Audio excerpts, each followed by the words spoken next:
test. Repeat, this is a tornado warning. There is no severe weather occurring at this time. This test warning is part of the annual Ohio tornado drill. If this was an actual severe event, you would be given information about the hazard. The National Weather Service, the Ohio Emergency Management Agency, and the Ohio Committee on Severe Weather encourage the use of this time to activate and review your severe weather safety plans. Think about where you would go and what you would do in the event of an actual tornado.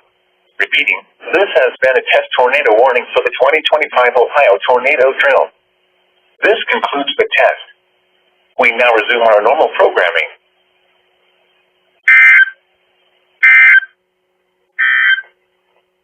The Columbus, Ohio climate